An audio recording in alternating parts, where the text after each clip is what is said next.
Hello বন্ধুরা, সবাই কেমন আছেন? আজকের ব্লগটি হবে কোয়েল পাখির খামারের দিকে এগিয়ে যাচ্ছি। খামারের কাছে আসতেই আমার সেফটির জন্য উপর দিয়ে একটি পোশাক পরতে হবে, কারণ ভিতরে যাওয়ার জন্য যাতে পরিষ্কার পরিচ্ছন্ন থাকে, খামারে যাতে রোগ জীবাণু প্রবেশ করতে না পারে, সেজন্য নিজেকে সুরক্ষিত ও খামারকে সুরক্ষিত করার জন্য এই ব্যবস্থা।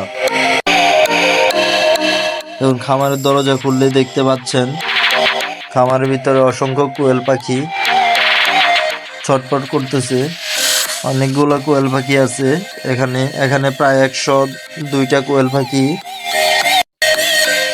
পাখির এখন ডিম সংগ্রহ করব। ডিমগুলো নিতেছি। দেখেন কোয়েল পাখির ডিম, অনেক ছোট ছোট ডিমগুলা।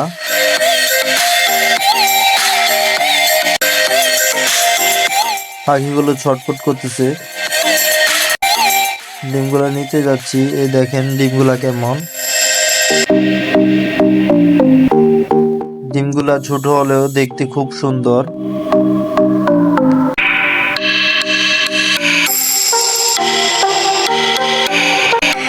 ডিমগুলা চারদিকে ছড়িয়ে ছিটিয়ে আছে। এগুলাকে খুঁজে বের করে সংরক্ষণ করতেছি। এই যে এদিকে দেখেন ডিমগুলার পাশে বসে আছে কোয়েল পাখিগুলা। আমি যাওয়াতে সবগুলা দৌড় দিয়ে পালিয়ে গেল। এই যে দেখুন ডিমগুলা খুব কাছে থেকে দেখতে কেমন দেখা যাচ্ছে। একটা ডিম দেখেন ভেঙে ফেলেছে।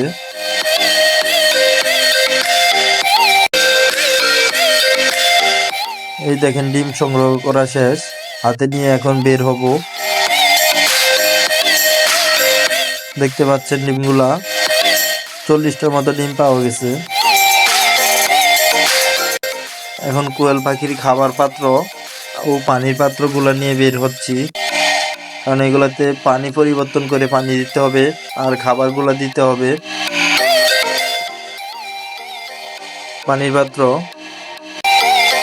100 কোয়েল পাখির জন্য 2টা খাবার পাত্র ও 2টা পানির পাত্র নিয়েছি। এই দেখেন ডিমগুলা কতগুলা ডিম। এখানে 40টার মতো ডিম আছে। এদিকে আছে খাবার। এই 2টাতে পানি দেব, জন্য পানি দেওয়ার জন্য নিচে যাচ্ছি বেসিন থেকে পানি আনার জন্য। এই যে বেসিন থেকে পানি নেব।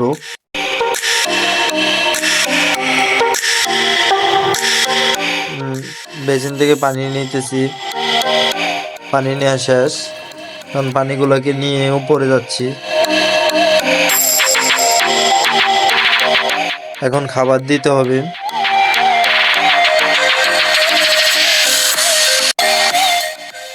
প্রতিটা খাবার পাত্রে 2 বাটি করে খাবার দিতে হবে। যে 1 বাটি, এই যে 2 বাটি করে খাবার দেওয়া শেষ।